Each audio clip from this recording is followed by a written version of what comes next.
Hello अस्सलाम वालेकुम दोस्तों। तो यार क्या हाल है। आज की इस वीडियो में हम 2012 regular first intermediate accounting Karachi board का क्वेश्चन सॉल्व करेंगे, ठीक है। और इस क्वेश्चन में हम सिर्फ इनकम स्टेटमेंट सॉल्व करने वाले हैं, क्योंकि जाहिर सी बात है मैं पूरी फाइनेंशियल स्टेटमेंट, बैलेंस शीट और income statement plus closing entries के साथ एक ही वीडियो नहीं बना सकता, ठीक है। मेरा फ़ोन जो 22 मिनट्स की एक वीडियो बनाता है, उसके बाद वो उसको दूसरी दो वीडियो में डिवाइड कर देता है, ठीक है। तो जिसकी वजह से मैं क्या करूँगा कि क्योंकि वीडियो ज़्यादा बड़ी भी ना हो, इस तरह की वीडियो बड़ी भी नहीं होगी ज़्यादा, अगर मैं सिर्फ एक इनकम स्टेटमेंट जो है इस वीडियो में बनाऊँ और फिर नेक्स्ट वीडियो में मैं जो है बैलेंस शीट बनाऊँ इसकी, ठीक है। सो अब क्या करेंगे कि इस वीडियो में सिर्फ हम इनकम स्टेटमेंट बनाएंगे, ठीक है। देखो इनकम स्टेटमेंट क्या होती है कि डिफरेंट बिजनेस की डिफरेंट इनकम स्टेटमेंट बनती है। जैसे अगर सर्विस सेक्टर होता है तो उसमें आप क्या करते हो कि तमाम रेवेन्यू एक जगह पर लेके उनको जो है तमाम एक्सपेंसेस है लेस कर देते हो, आपके पास प्रॉफिट आ जाता है, ठीक है। इसी तरीके से जो मैन्युफैक्चरिंग की होती है उसमें अलग से cost of goods sold statement निकलती है। और जो इस आपके लिए जो रेलिवेंट जो फॉर्म ऑफ बिजनेस है वो है sole proprietorship, I mean not sole proprietorship, हाँ सोल प्रोप्राइटरशिप बेसिकली कह सकते हैं। लेकिन उसमें जो है मर्चेंडाइजिंग बिजनेस जो है आपका यहाँ पर जो है मतलब इस चीज़ से आप जो है कंसर्न हो इस बिजनेस से, ठीक है। क्योंकि आपको पूरे इंटरमीडिएट में जो कराची बोर्ड का इंटरमीडिएट होता है उसमें पूरा आपको जो है वो मर्चेंडाइजिंग बिजनेस के मतलब हवाले से ही बातचीत होगी, ठीक है। मतलब मर्चेंडाइजिंग बिजनेस के हवाले से ही आपको पढ़ाया जाएगा, ठीक है। जिसपे जो मर्चेंडाइजिंग बिजनेस बेसिकली क्या होता है कि जो क्या करता है कि कंपनी से माल खरीदता है उस पर मार्कअप चार्ज करके आगे सेल आउट कर देता है, ठीक है। मैन्युफैक्चरिंग बिजनेस ये होता है कि जो वो रॉ मटेरियल खरीदता है उसके ऊपर जो है काम करता है और फिर वो काम करते हैं उसको फिनिश्ड गुड में बना के फिर उसको आगे सेल करता है, ठीक है। तो मैन्युफैक्चरिंग बिजनेस और मर्चेंडाइजिंग बिजनेस का को समझना काफ़ी इम्पोर्टेंट है, ठीक है। क्योंकि मैन्युफैक्चरिंग बिजनेस में मर्चेंडाइजिंग का भी काम हो रहा होता है, लेकिन मर्चेंडाइजिंग में जो है ना मैन्युफैक्चरिंग का काम नहीं हो रहा होता, ठीक है। तो बहरहाल ये तो मैंने आपको एक हाशिए में इन्फॉर्मेशन दे दी और ये इन्फॉर्मेशन जो है बड़ी काम की है, ठीक है। तो अब हम आ जाते हैं हमारी क्वेश्चन पे, ठीक है। तो इनकम स्टेटमेंट बनाएंगे। इनकम स्टेटमेंट बनाने का आपको पता है ये फॉर्मेट होता है। आप लिखते हो income statement for the period ended December 31, 2011 या जो भी जो है आपका पीरियड होता है, ठीक है, जिस पीरियड के लिए भी आप बना रहे होते हो। तो अब देखो इनकम स्टेटमेंट किस तरह बनाई जाती है। आप सबसे पहले यहाँ पे रेवेन्यू रिकॉर्ड करते हो और मोस्टली जो है मर्चेंडाइजिंग बिजनेस का रेवेन्यू क्या होता है, सेल्स होती है और कुछ अदर रेवेन्यूज होती है। जैसे अगर उन लोगों ने कहीं सिक्योरिटीज़ में इन्वेस्टमेंट कर लिए तो उनको डिविडेंड्स आएगा, या तो फिर कहीं जो है उन्होंने रियल एस्टेट में इन्वेस्टमेंट की हुई है या किसी और किस मतलब कोई कमीशन बेस्ड काम भी करते हैं, ठीक है। तो वो अदर इनकम्स में आएगा। तो जो मेन इनकम होती है, सोर्स ऑफ इनकम होती है सेल्स, ठीक है। तो सेल्स आती हैं, फिर हम देखते हैं कि सेल्स में से कोई ऐसी सेल्स हुई जो कि सेल्स से रिटर्न हुई हो गई हो या हमने कोई सेल्स डिस्काउंट दिया हो, ठीक है। तो वो लेस हो जाता है सेल्स में से। फिर आपके पास आ जाता है आपके पास नेट सेल्स जो आपका रेवेन्यू होता है, ठीक है। फिर रेवेन्यू के बाद आपके पास आ जाता, आप देखते हो कि जो मैंने माल सेल किया, यानी कि जो मेरी सेल्स हुई, सेल्स में आप जाहिर सी बात अपनी इन्वेंट्री या माल बेचोगे ना, तो कुछ और चीज़ तो नहीं बेच सकते, माल ही बेचोगे, जाहिर सी बात है। तो आप बोलोगे जो मैंने माल बेचा, अब आप जो है एक मर्चेंडाइजिंग बिजनेस हो, आपको पता है कि मैंने ये माल खरीदा है जो मैंने बेचा है, ठीक है। तो फिर आप निकालोगे उसकी कॉस्ट, ठीक है, यानी कि जितने में मैंने खरीदा, क्या कहते हो, मैंने उससे कितने में सेल आउट किया, लाइक मेरी मार्कअप कितना मैंने चार्ज किया या मार्जिन मेरा कितना है, ठीक है। ग्रॉस प्रॉफिट को बेसिकली हम मार्जिन भी बोल रहे होते हैं, क्योंकि ये बता रहा होता है कि आपने जो माल खरीदा उसके ऊपर आपने कितना मार्कअप लगाया या कितना मार्जिन प्रॉफिट कमाया, ठीक है। तो उसके लिए हम लोग कंप्यूट करते हैं कॉस्ट ऑफ गुड्स सोल्ड। अब cost of goods sold compute करने का ये तरीका होता है कि आप पहले देखते हो कि बिगिनिंग इन्वेंट्री मेरी कौन सी है, ठीक है। बिगिनिंग इन्वेंट्री क्या होती है, आपकी जो लास्ट ईयर की जो प्रीवियस ईयर गुजर चुका है साल, उसकी एंडिंग इन्वेंट्री होती है। वो इस साल की यानी कि नए साल की जो है बिगिनिंग बन जाती है। कैसे, लेट सपोज कि आपके पास जो है वो कुछ इन्वेंट्री है, आपने कुछ माल खरीद के रखा है, या लेट सपोज कि आपके जूस के डब्बे पड़े हुए हैं, ठीक है। आप जूस बेचते हो, यानी कि उसमें खरीदते हो पहले कंपनी से, उसके बाद आपके आगे सेल कर देते हो, ठीक है। तो आपने जूस खरीदे हुए हैं, ठीक है, आपके पास जूस के डब्बे पड़े हुए हैं। अब आप सोच रहे हो कि भाई ये जूस के डब्बे आपने पूरे बिजनेस मतलब पूरे साल आपने सेल किया, अब कुछ डब्बे जो है बच गए, ठीक है। तो आपने कहा ये डब्बे जो बच गए हैं ये मैं क्या करूंगा, अब नेक्स्ट साल में सेल कर दूंगा इनको, ठीक है। तो नेक्स्ट साल है, नेक्स्ट साल जब आप वो डब्बे जूस के डब्बे जब नेक्स्ट साल में शिफ्ट करोगे तो आप बोलोगे कि ये भी नहीं बिगिनिंग इन्वेंट्री है, यानी कि जो पिछले साल की बच गई थी इन्वेंट्री वो है। अब जाहिर सी बात है पूरे साल अब इतनी इन्वेंट्री तो सेल नहीं करोगे ना, आप क्या करोगे और ज़्यादा इन्वेंट्री खरीदोगे। तो इसके हम क्या करते हैं, ओपनिंग इन्वेंट्री में परचेजेस को ऐड कर लेते हैं, ठीक है। फिर आपके पास आता है कि परचेज रिटर्न या परचेज डिस्काउंट, ठीक है। तो परचेज रिटर्न और परचेज डिस्काउंट क्या होता है कि आपके, क्योंकि हम क्या करते हैं कि यहाँ पे जो है वो हम मॉनेटरी यूनिट्स रिकॉर्ड करते हैं। हम ये नहीं रिकॉर्ड करते कि हमने कितने यूनिट्स परचेज किए, हम रिकॉर्ड करते हैं कि हमने कितने के यूनिट्स परचेज किए, यानी कि कितने पैसे में in terms of amount, record करते हैं। तो जिसकी वजह से अगर हमारे हमें कोई परचेज डिस्काउंट या परचेज रिटर्न की होती है तो हम वो परचेजेस में से लेस कर देते हैं, ठीक है।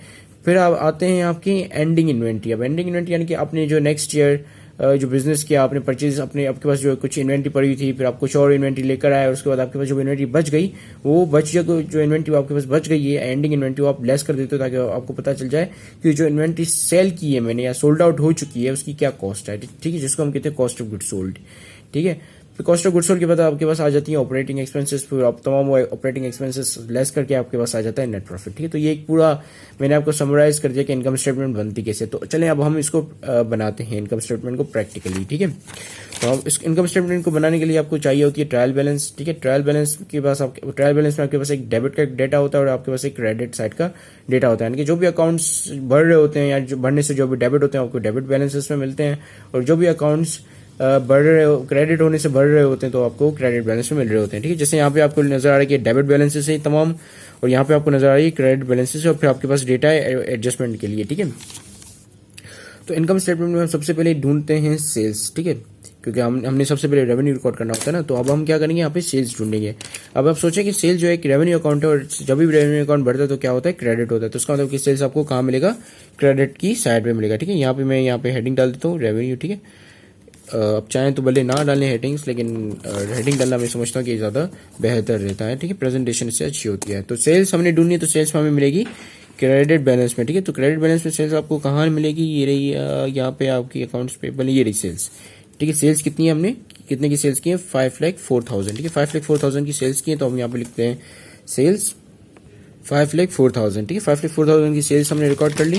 अब हम देखेंगे कि हमारे पास इधर सेल्स रिटर्न है या सेल्स डिस्काउंट है, तो वो भी हम इसमें से लेस कर लेंगे, ठीक है, क्योंकि वो ऑब्वियसली वो सेल्स तो हमारी वापस आ गई ना, जो हमने माल बेचा था वो वापस आ गया, तो हम क्यों उसको जो है सेल्स में इंक्लूड करेंगे, ठीक है। तो ये जो सेल्स रिटर्न और सेल्स डिस्काउंट जो है वो कॉन्ट्रा सेल्स अकाउंट होता है, यानी कि वो सेल्स को घटा देता है, ठीक है। अब सेल्स जब क्रेडिट साइड पे बढ़ने से क्रेडिट होती है तो ऑब्वियसली वो जो अकाउंट्स होंगे वो डेबिट साइड पे मिलेंगे आपको, ठीक है, यानी कि सेल्स रिटर्न और सेल्स डिस्काउंट आपको मिलेगा डेबिट साइड पे। तो हमेशा यहाँ पे डेबिट साइड पे इनको सर्च कीजिएगा, ठीक है। तो आपके पास जो है वो सेल्स रिटर्न यहाँ पे मुझे ढूंढना पड़ेगा इसको, ये रहा सेल्स डिस्काउंट है आपके पास 7,000 का। अब मुझे देखना है कि सेल्स रिटर्न है यहाँ पे कहीं, तो सेल्स रिटर्न जो है यहाँ पे कहीं नहीं है, ठीक है। आपके पास सिर्फ सेल्स डिस्काउंट है 7,000 का, ठीक है। तो चलें अब इनसे लिख लेते हैं हम सेल्स डिस्काउंट। तो जैसा कि आप देख रहे हैं मैंने ये ब्रैकेट में लिखा है, तो इसका मतलब कि ये माइनस में है, ठीक है। अकाउंटिंग में जब भी आप कोई अमाउंट ब्रैकेट में लिखते हो इस तरह करके, तो इसका मतलब कि ये माइनस में होती है, ठीक है। तो जब हम इसको सम करेंगे तो आपके पास आ जाएगी नेट सेल्स, ठीक है। तो देखते हैं हमारे पास नेट सेल्स कितनी आती है।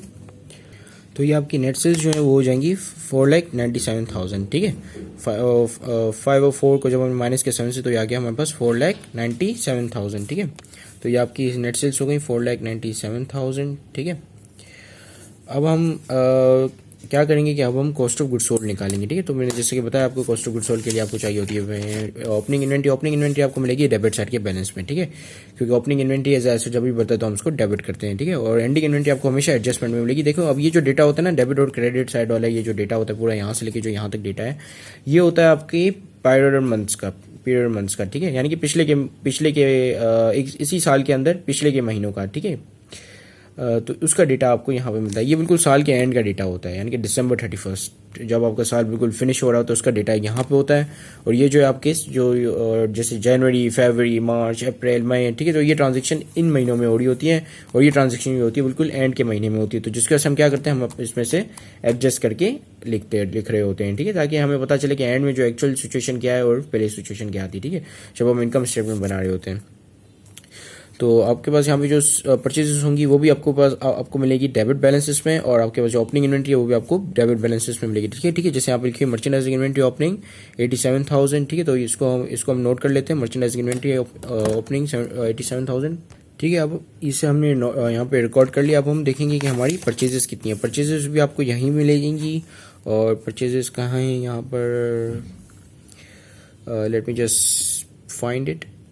तो एक्चुअली हमारे पास यहाँ पे परचेस नहीं है, क्योंकि कॉस्ट ऑफ गुड्स सोल्ड यहाँ पे गिवन है, ठीक है, ऑलरेडी गिवन है कॉस्ट ऑफ गुड्स सोल्ड, यानी कि हमें कॉस्ट ऑफ गुड्स सोल्ड को कंप्यूट करने की जरूरत नहीं पड़ेगी, ठीक है। कितना है कॉस्ट ऑफ गुड्स सोल्ड, 3,16,600, ठीक है। तो हमें ये यहाँ पे हटा देते हैं इसको, ठीक है, क्योंकि हमें cost of goods sold already given है, तो इसकी जरूरत नहीं पड़ेगी। हम डायरेक्ट यहाँ पे कॉस्ट ऑफ गुड्स सोल्ड लिखकर cost of goods sold liquor जो है वो क्या कहते हैं, हम इसे माइनस कर देंगे, कितना है हमारा 3,16,600, ठीक है। Cost of goods already given है। अब इसमें से जो आंसर आएगा वो होगा हमारा ग्रॉस प्रॉफिट, ठीक है। तो यहाँ पे हम लिख लेते हैं ग्रॉस प्रॉफिट, ठीक है। तो ये कितना हो जाएगा, let me just find my calculator.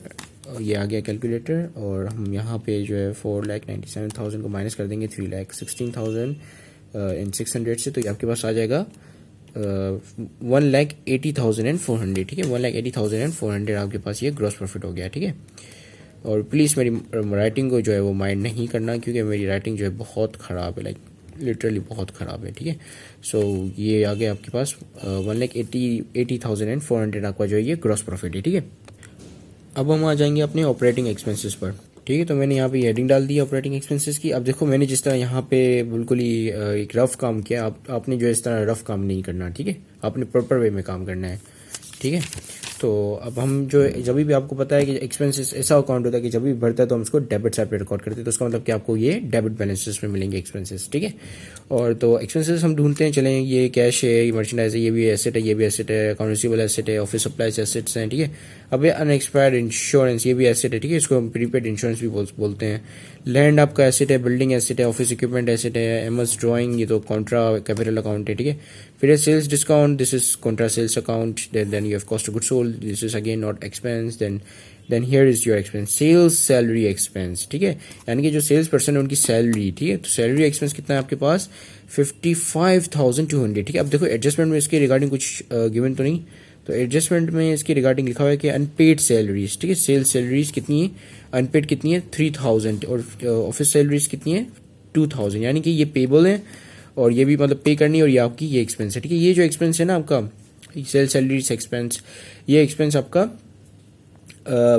मतलब पहले महीनों में इनकर्ड हुआ, ठीक है। एंड में आपको पता चला कि इतनी आपके पास अनपेड सैलरीज इतनी भी मौजूद हैं, ठीक है। तो टोटल सैलरीज एक्सपेंस कितना होगा जब आप इसको इन सैलरी एक्सपेंस को इस सैलरी एक्सपेंस को प्लस कर दोगे, ठीक है। और plus office supplies, I mean office salary expense भी है, सेल्स सैलरी एक्सपेंस अलग है, ऑफिस सैलरी एक्सपेंस अलग है, ठीक है।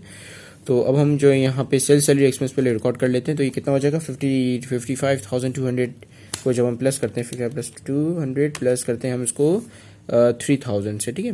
कहाँ गया ये रहा 3,000 है, ठीक है। तो जब हम इसको प्लस करेंगे 3,000 से तो हमारे पास आ जाएगा 58,200, ठीक है। तो हम इसको रिकॉर्ड कर लेते हैं, ठीक है। तो ये रिकॉर्ड हो गया सेल्स सैलरी एक्सपेंस 58,200 से। अब हम देखते हैं हमारी ऑफिस सैलरी एक्सपेंस कितना है, ठीक। तो आपके पास ये लिखा है ऑफिस सैलरीज एक्सपेंस कितना 44,600, ठीक है। 44,600 ऑफिस सैलरीज, और यहाँ पे अनपेड कितना है ऑफिस सैलरीज 2,000, ठीक है। तो ये कितना हो जाएगा जब आप 44.6 प्लस 2, तो ये आपके पास हो जाएगा 46,600, ठीक है। ठीक है, तो ये हमने रिकॉर्ड कर लिया 46,600 ऑफिस सैलरी एक्सपेंस। अब हम आ जाते हैं हमारी नेक्स्ट एक्सपेंसेस पर। तो नेक्स्ट एक्सपेंस आपके पास है एडवर्टीजमेंट एक्सपेंस, ठीक है, जो कि कितना है 12,200, ठीक है। अब हम देखेंगे कि 12,000 मतलब एडजस्टमेंट एक्सपेंस के रिगार्डिंग कोई यहाँ पे एडजस्टमेंट गिवन है, तो यहाँ पर एडवर्टीजमेंट एक्सपेंस के रिगार्डिंग कोई भी एडजस्टमेंट गिवन नहीं, तो इसका मतलब कि हम इसको एज इट इज ही लिख लेंगे, ठीक है। ठीक है, तो ये हमारा आ गया एडवर्टीजमेंट एक्सपेंस 12,200, ठीक है। अब हम देखते हैं कि क्या कहते हैं हमारा दूसरा एक्सपेंस कौन सा है, ठीक है। तो उसके बाद आती है आपके पास ऑफिस सैलरीज ये हो गई, उसके बाद है आपके पास ट्रैवलिंग एक्सपेंस ₹15,600, ठीक है। अब देखेंगे ट्रैवलिंग एक्सपेंस के रिगार्डिंग यहाँ पे कोई एडजस्टमेंट है, तो यहाँ पे कोई भी एडजस्टमेंट ट्रैवलिंग एक्सपेंस के रिगार्डिंग कोई भी एडजस्टमेंट नहीं, ठीक है। तो इसको भी हम एज इट इज ही यहाँ पे लिख लेंगे, ठीक है। ठीक है, तो ये हमारी ट्रैवलिंग एक्सपेंस भी आ गया 15,600। अब देखते हैं हमारे नेक्स्ट कौन सा एक्सपेंस है, ठीक है। तो आपके पास यहाँ पे तो तमाम एक्सपेंसेस खत्म हो गए हैं, ठीक है। वो आपने देखना है कि एडजस्टमेंट में और मतलब कौन सा ऐसा एसेट्स है जो कि एक्सपेंस में हो चुका है, या कौन सी ऐसी एडजस्टमेंट है जैसे डेप्रिसिएशन एक्सपेंस या कोई भी ऐसे अक्रूवल बेसिस के जो एक्सपेंसेस होते हैं, ठीक है, या अक्रूड अकाउंटिंग के जो अक्रूवल एक्सपेंसेस होते हैं, तो अब हम वो चेक करेंगे, ठीक है। तो यहाँ पर आप देखें कि आपके पास जो है कहाँ गया ये प्रीपेड अनपेड अनएक्सपायर्ड इंश्योरेंस है कितनी 4,200, यानी कि साल के कुछ शुरुआती मंथ में या जो इनिशियल महीने होते हैं उसमें आपके पास जो है अनएक्सपायर्ड इंश्योरेंस यानी प्रीपेड इंश्योरेंस थी 4200, ठीक है। अब जबकि यहाँ पे लिखा है कि एक्सपायर्ड इंश्योरेंस है 3000, यानी कि जब साल के शुरुआती जो महीने थे या इनिशियल जो मंथ्स थे उसमें आपके पास जो इंश्योरेंस अनएक्सपायर्ड इंश्योरेंस यानी प्रीपेड इंश्योरेंस जो कि एक एसेट है वो 4200 था, ठीक है। जबकि यहाँ पे जो इस एसेट की अनएक्सपायर्ड इंश्योरेंस की जो वर्थ है वो 3000 हो गई, यानी कि अब वो 4200 से कम होके 3000 हो गई, ठीक है। तो यानी कि जो कम हो गई है वो हम एक्सपेंस आउट कर देंगे। बेसिकली एक एक्रूअल एक एडजस्टिंग एंट्री होती है कि जिसमें आप जो है अपने तमाम एसेट्स को एक्सपेंस में कन्वर्ट कर देते हो, ठीक है। यानी कि जो एसेट कंज्यूम हो गए हैं, ये भी एक एसेट है ना, कंज्यूम हो गया, ठीक है। कितना था 4200 था, कितने से कंज्यूम हो गया 1200 से ही कंज्यूम हो गया, ठीक है। तो जिसकी वजह से ये कितना हो गया, ये 3000 हो गया, ठीक है। तो मैं बता रहा था कि जो एडजस्टिंग एंट्रीज में एक एंट्री होती है जिसमें हम जो है अपनी जो एसेट्स होते हैं उसको कन्वर्ट कर लेते हैं एक्सपेंस में, ठीक है, क्योंकि वो कंज्यूम हो जाते हैं, उनकी कंजप्शंस हो जाती हैं। जैसे ऑफिस सप्लाईज हैं, शुरुआती महीने में जो आपने पेन लेकर आए और फिर जो है जैसे ये पेन है, ठीक है। अब क्या होगा कि जब मैं साल के पहले मैंने जो पेन ली थी वो 10 रुपये की थी, उसमें इतनी इंक पड़ी थी, ठीक है। अब जब साल के एंड में मेरे पास इतनी इंक हो गई तो अब मेरी ये जो उसकी जो वर्थ है समझे कि 5 रुपये की कंज्यूम हो गई, तो जिसकी वजह से हम जो है एसेट्स को इस तरह कम कर देते हैं अगर वो कंज्यूम हो जाए, ठीक है, उनको एक्सपेंस आउट कर देते हैं बेसिकली, ठीक है।